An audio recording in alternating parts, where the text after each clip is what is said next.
जय भवानी, जय भवानी,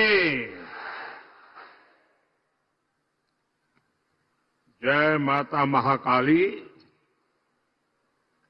जय सेवालाल, जय बिरसा. आपल्या सर्वांना माझा नमस्कार.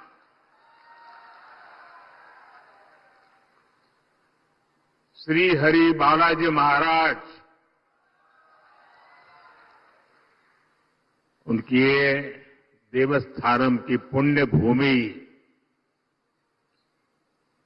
क्रांतिकारियों की, वीरों की ये धरती, मैं चिमूर की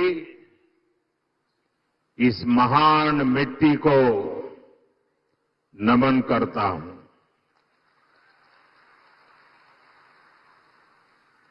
इस भूमि के गोंड सरदार वीर बाबूराव पुल्लेसूर शेळमाके को मैं नमन करता हूं. साथियों, महाराष्ट्र में चुनाव के क्या नतीजे आने वाले हैं, ये आप लोगों ने आज ही दिखा दिया है.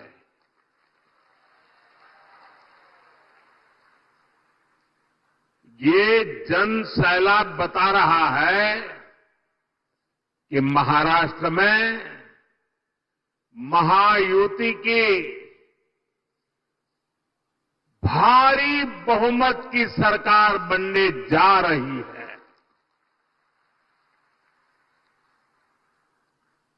चिमूर की जनता ने और पूरे महाराष्ट्र ने ठान लिया है, भाजपा महायुती आहे तर गती आहे, महाराष्ट्राची प्रगती आहे.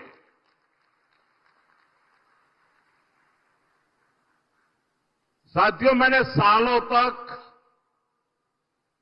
संगठन में कार्यकर्ता के रूप में काम किया है और इस प्रकार का कार्यक्रम ऑर्गेनाइज करने में लोहे के चने चबाने पड़ते हैं, इसका मुझे पूरा अंदाज है. और उसमें भी 12-1 बजे ऐसा कार्यक्रम करना, मैं गुजरात में तो नहीं कर सकता था. आपने क्या कमाल कर दिया है जी.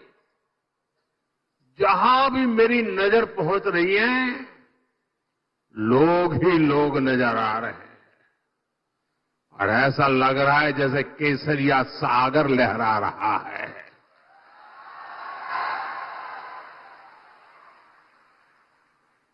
साथियों, मैं आज महाराष्ट्र भाजपा को भी बधाई दूंगा, जिसने बहुत ही शानदार संकल्प पत्र जारी किया है. ये संकल्प पत्र में लाड़की बहनों के लिए, हमारे किसान भाई बहनों के लिए, देश की युवा शक्ति के लिए, महाराष्ट्र के विकास के लिए एक से बढ़कर एक शानदार संकल्प लिए गए. एआई यूनिवर्सिटी की बात हो, वाटर ग्रिड प्रोजेक्ट हो, हर घर से पाइप से पानी हो, देहात में पक्का घर हो, डिजिटल कनेक्टिविटी को बढ़ाना हो, इसमें महाराष्ट्र के भविष्य को उज्जवल बनाने के लिए बहुत सारी योजनाएं और संकल्प की प्रस्तुति है। मैं महाराष्ट्र के आप सभी लोगों को इस संकल्प पत्र के लिए बहुत बहुत बधाई देता हूं।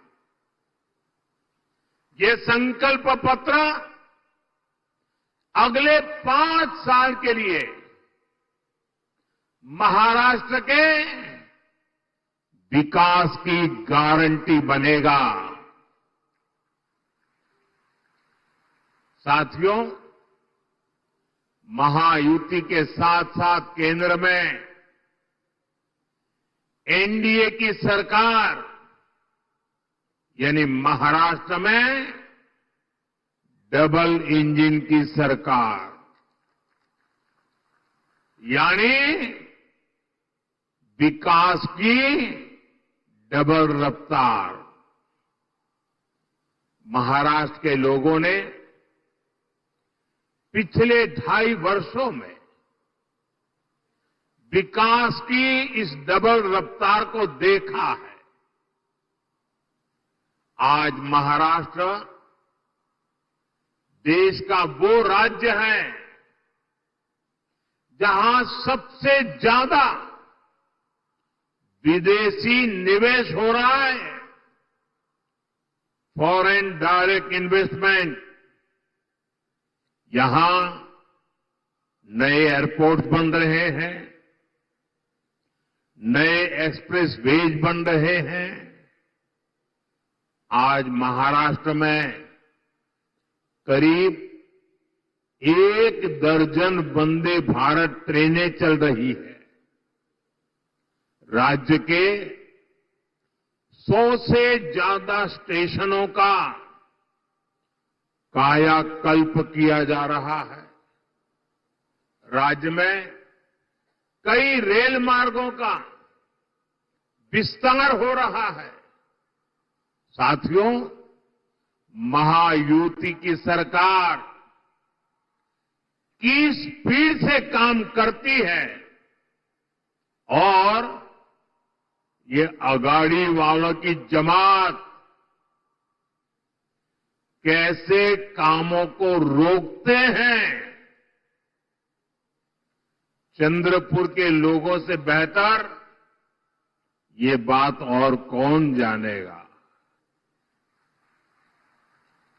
यहां के लोग दशकों से रेल कनेक्टिविटी की मांग कर रहे थे, लेकिन कांग्रेस और अगाड़ी वालों ने कभी भी ये काम होने नहीं दिया। हमारी सरकार ने कांपा वरोरा रेलवे लाइन को मंजूरी दी।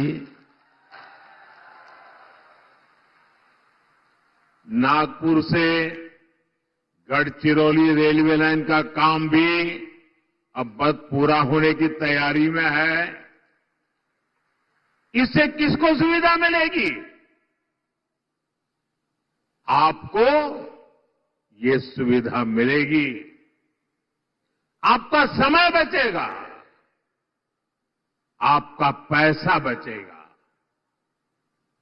भाइयों बहनों, महाराष्ट्र का तेज विकास ये अगाड़ी वालों के बस की बात नहीं है भाई।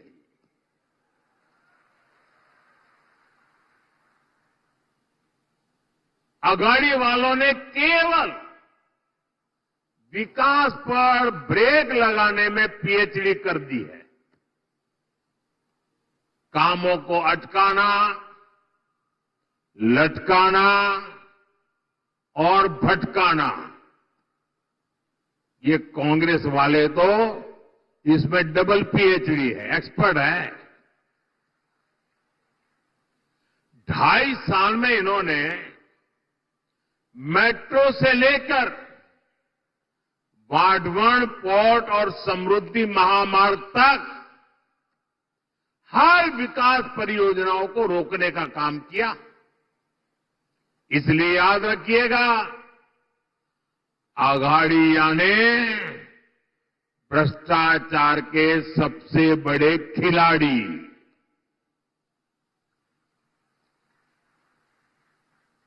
ये आघाड़िया ने खिलाड़ी, आप इन्हें दोबारा लूट का लाइसेंस मिलने देंगे क्या? जरा पूरी ताकत से बताइए, मिलने देंगे क्या? लूट करने देंगे क्या? खजाना भरने देंगे क्या? साथियों, मैं आपसे पूछना चाहता हूं, जरा पूरी ताकत से जवाब दीजिए। आप महाराष्ट्र की प्रगति पर ब्रेक लगने देंगे क्या? साथियों, कांग्रेस और उसके साथी दल हिंसा और अलगाववाद पर राजनीतिक रोटियां सेकते हैं। अभी कुछ ही दिन पहले जम्मू कश्मीर की विधानसभा में क्या हुआ, पूरे देश ने देखा है। आपने भी टीवी में देखा होगा, अखबारों में पढ़ा होगा, सोशल मीडिया में आया होगा। ये हमारा जम्मू एंड कश्मीर दशकों तक अलगाववाद और आतंकवाद में जलता रहा। महाराष्ट्र के मेरे कितने ही वीर जवान मातृभूमि की रक्षा करते करते जम्मू कश्मीर की धरती पर शहीद हो गए। और ये हालत बनी कैसे? ये पाप पनपा कैसे? जिस कानून की आड़ में, जिस धारा की आड़ में ये सब हुआ, वो धारा थी 370, और ये 370 धारा कांग्रेस की देन थी। और जैसे ही हमने 370 को खत्म किया, कश्मीर को भारत और भारत के संविधान से पूरी तरह नाता जोड़ा। हमारे देश के बहुत लोगों को पता ही नहीं है, शायद आपके लिए भी बहुत सी जानकारी पहली बार होगी। बाबा साहब आंबेडकर ने जो संविधान बनाया, जो संविधान पूरे देश ने स्वीकार किया, लागू किया, लेकिन आपको जानकर के दुख होगा कि इस संविधान की माला जपने वाले लोगों ने 7 दशक से भी ज्यादा समय जम्मू कश्मीर में बाबा साहब आंबेडकर के दिए हुए संविधान को लागू नहीं किया था। 7 दशक तक देश आजाद होने के बाद, जब तक मोदी नहीं आया तब तक इस देश में 2 संविधान चलते थे। एक संविधान जो बाबा साहब आंबेडकर ने दिया, जिसका पालन हम सब लोग करते थे, और दूसरा विधान जम्मू कश्मीर था। जम्मू कश्मीर का हाईकोर्ट का जज शपथ लेता था, भारत के संविधान के नाम पर नहीं। जम्मू कश्मीर का मुख्यमंत्री शपथ लेता था, भारत के संविधान के नाम पर नहीं। कारण 370 की ऐसी दीवार थी जो बाबा साहब के संविधान को जम्मू कश्मीर में घुसने नहीं देती थी। ये मोदी को आपने आशीर्वाद दिया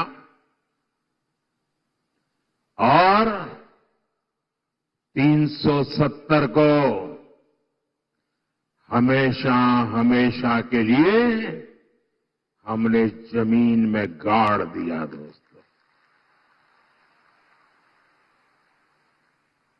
लेकिन कांग्रेस वालों को, उनके साथियों को ये बात पच नहीं रही है और इसलिए कांग्रेस और उसके साथी कश्मीर में फिर से धारा 370 वापस लाकर के लागू करने का प्रस्ताव सदन में लाए हैं, सदन में पास करवा रहे हैं। जरा कांग्रेस वालों को पूछिए, उनके साथियों को पूछिए कि जो धारा 370 खत्म हो गई, जिस जम्मू कश्मीर में भारत का संविधान पैर नहीं रख सकता था, उस जम्मू कश्मीर में भारत का संविधान पहुंचा। क्या आप फिर से इसको रोक लोगे? ये लोग वो काम कर रहे हैं जो काम पाकिस्तान चाहता है। मैं जरा यहां के लोगों से पूछना चाहता हूं, क्या कांग्रेस को ये करने देंगे आप? ये करने देंगे? 370 वापस आने देंगे? जम्मू कश्मीर को हमसे दूर रखने देंगे? उनके और उनके साथियों को सजा देंगे? साथियों, हमारे चंद्रपुर के इस क्षेत्र ने भी दशकों तक नक्सलवाद की आग को झेला है। इस क्षेत्र ने क्या कुछ नहीं सहा।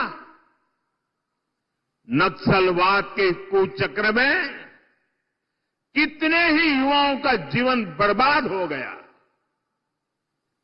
हिंसा का खूनी खेल चलता रहा। औद्योगिक संभावनाओं ने यहां दम तोड़ दिया। कांग्रेस उसके साथियों ने आपको सिर्फ और सिर्फ खूनी खेल दिए हैं। ये हमारी सरकार है जिसने नक्सलवाद पर लगाम लगाई है। आज ये पूरा क्षेत्र खुल करके सांस ले पा रहा है। अब चिमूर और गढ़चिरौली के क्षेत्र में नए अवसर बन रहे हैं। इस क्षेत्र में नक्सलवाद फिर से ना हावी हो जाए, इसके लिए आपको कांग्रेस और उसके साथियों को यहां फटकने भी नहीं देना है। मेरी बात मानोगे ना? जरा जोर से बताइए, मानोगे ना? साथियों, बीजेपी और महायुति सरकार हमारा जो सबका साथ सबका विकास का मंत्र है, उसी को लेकर के हम काम कर रहे हैं। मैं गरीब के जीवन की मुश्किलों को समझता हूं, इसलिए आपका जीवन आसान बनाने के लिए दिन रात काम करता हूं। हमारी सरकार में करोड़ों गरीबों को पीएम आवास मिले। हमारी सरकार में करोड़ों गरीबों को मुफ्त इलाज की गारंटी मिली। नई सरकार बनते ही हमने आयुष्मान योजना का लाभ 70 वर्ष से अधिक उम्र के सभी बुजुर्गों को भी दे दिया। हमने गांव-गांव सड़क पहुंचाई, बिजली पहुंचाई। करोड़ों परिवारों को जल जीवन मिशन के तहत पानी का कनेक्शन मिला। अकेले चिमूर में ही 16 लाख परिवारों को मुफ्त राशन मिल रहा है, ताकि गरीब के घर का चूल्हा जलता रहे। गरीब कल्याण की योजनाओं का सबसे ज्यादा लाभ हमारे वंचित समाज को हुआ है। दलित हो, पीड़ित हो, शोषित हो, आदिवासी हो, ओबीसी हो, उनको मिला। और ऐसे ही प्रयासों से पिछले 10 साल में 25 करोड़ लोग गरीबी से बाहर निकले हैं। महायुति की सरकार इस क्षेत्र में भी गरीबों को मजबूत करने के लिए, उन्हें नए अवसर देने के लिए काम करेगी। साथियों, हमें महाराष्ट्र को समृद्ध बनाने के लिए हमारे किसानों को समृद्ध बनाना है। आज यहां किसानों को पीएम किसान सम्मान निधि का फायदा मिल रहा है। महायुति सरकार साथ में नमो शेतकरी योजना का डबल फायदा भी दे रही है। चंद्रपुर जिले में और इस क्षेत्र में धान की पैदावार भी होती है। आणि तुमच्या किन्नौरची चव किती मधुर असते। आप सभी को महाराष्ट्र भाजपा की घोषणाएं बहुत मदद करने वाली है। साथियों, हमारी सरकार सोयाबीन किसानों को संकट से उबारने के लिए भी आर्थिक सहायता दे रही है। सोयाबीन किसानों को अलग से 5,000 रुपये दिए जा रहे हैं। महायुति की सरकार ने सोयाबीन का न्यूनतम समर्थन मूल्य 6,000 प्रति क्विंटल करने का भी वायदा किया है। हमने प्याज निर्यात शुल्क को भी कम किया है, ताकि हमारे किसान भाइयों की आय बढ़े। भाइयों और बहनों, महाराष्ट्र में किसानों का कांग्रेस और अघाड़ी की सरकार ने बहुत नुकसान किया है। आपको याद है, अपने शासन में इन्होंने जलयुक्त शिवार योजना को रोक दिया था। महायुति सरकार ने यह काम फिर से शुरू किया। बीते वर्षों में नीलवंडे बांध और कैनाल के काम पूरे हुए। विशाल गोसी खुर्द प्रोजेक्ट भी अब पूरा होने जा रहा है। साथियों, चंद्रपुर के तो बैम्बू दुनिया भर में मशहूर है। ये हमारी सरकार है जिसने बैम्बू से जुड़े अंग्रेजों के जमाने के पुराने नियमों को बदला, कानूनों को बदला, जिसके लिए आपके लिए बैम्बू की खेती आसान हो जाए। गढ़चिरौली और चंद्रपुर में बांस शिल्पकारों की स्किल ट्रेनिंग पर भी हमारी सरकार जोर दे रही है। साथियों, मैं आपको कांग्रेस और उसके साथियों की एक बड़ी साजिश से भी सावधान कर रहा हूं। हमारे देश में आदिवासी समाज की जनसंख्या करीब करीब 10% के आसपास है।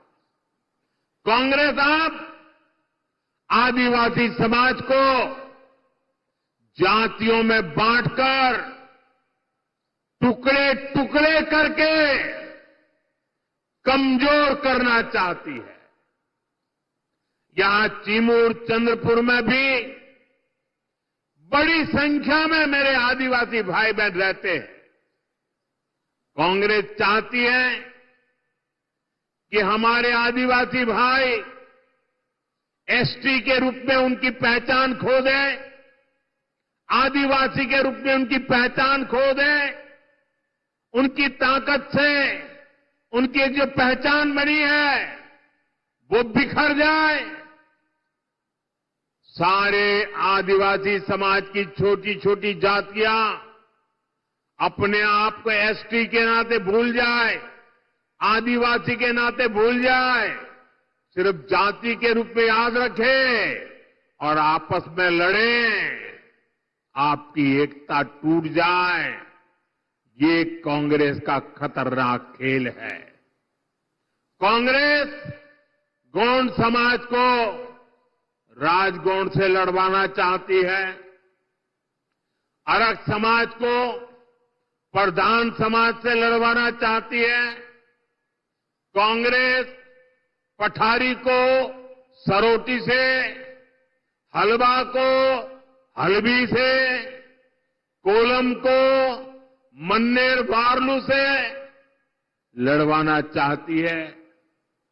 आदिवासी समाज जातियों में बटेगा तो उसकी पहचान खत्म हो जाएगी, उसकी ताकत खत्म हो जाएगी। विदेश में जाकर कांग्रेस के शहजादे खुद ये ऐलान कर चुके हैं। इसलिए मैं कहता हूं, हमें कांग्रेस के इस षड्यंत्र का शिकार नहीं होना है, हमें एकजुट रहना है। और इसलिए मेरा तो आपसे एक ही आग्रह है, हम एक रहेंगे तो सेफ रहेंगे, हम एक रहेंगे तो और साथियों, आप जानते हैं, अगर आप एक नहीं रहे, आपकी एकजुटता टूटी, तो सबसे पहले क्या होगा? कांग्रेस आपका आरक्षण छीन लेगी। कांग्रेस के शाही परिवार के हमेशा से ये मानसिकता रही है, कोई देश पर राज करने के लिए पैदा हुआ है। आजादी के बाद इसलिए ही कांग्रेस ने दलितों, पिछड़ों और आदिवासियों को कभी आगे नहीं बढ़ने दिया और आरक्षण से दलितों, पिछड़ों और आदिवासियों को आगे बढ़ाने का मौका मिलता है। इसलिए ही कांग्रेस आरक्षण से चिढ़ती है। 80 के दशक में तो कांग्रेस ने, जब राजीव गांधी नेतृत्व करते थे, चुनाव का समय, चुनाव चल रहे थे और उनकी हिम्मत देखिए, बकायदा उन्होंने अखबारों में एडवर्टाइजमेंट दी थी, पोस्टर जारी किए थे और दलितों, पिछड़ों और आदिवासियों को मिलने वाले विशेष अधिकार पर सवाल उठा दिया था। अगर आप सोशल मीडिया खोजोगे तो ये सब मिलेगा। और मैं तो यहां के पत्रकारों से आग्रह करता हूं कि जरा 84 की एडवर्टाइजमेंट खोल करके निकाल के दिखाइए इन लोगों को, कैसा पाप किया इन लोगों ने। कांग्रेस तब दबंगों की भाषा बोल रही थी। कांग्रेस ने तो तब भी एक तरह से कह दिया था कि आरक्षण की कोई जरूरत नहीं है, ऐसा कांग्रेस वाले बोलने की हिम्मत करते थे। आज भी कांग्रेस दबंगों की भाषा बोल रही है कि दलितों, पिछड़ों, आदिवासियों का आरक्षण खत्म कर देंगे। इसलिए आपको कांग्रेस और उसके साथियों से सतर्क रहना है। साथियों, हमें चंद्रपुर और महाराष्ट्र के विकास अभियान को और तेजी से आगे बढ़ाने की जरूरत है। ये काम केवल और केवल महायुति सरकार ही करेगी। मेरी अपील है, आप महायुति के उम्मीदवारों को भारी बहुमत से जिताइए। और साथियों, इतना बड़ा जनसैलाब इस बात की गारंटी बन जाता है कि यहां सबकी सब सीटें आप जिताने वाले हो। आप सभी इतनी बड़ी तादाद में हम सबको आशीर्वाद देने के लिए आए। मैं फिर से एक बार आप सभी का हृदय से बहुत बहुत धन्यवाद करता हूं। पूरी ताकत से मेरे साथ बोलिए, भारत माता की। दोनों हाथ ऊपर करके पूरी ताकत से बोलिए, भारत माता की, भारत माता की, भारत माता की, भारत माता की। बहुत बहुत धन्यवाद।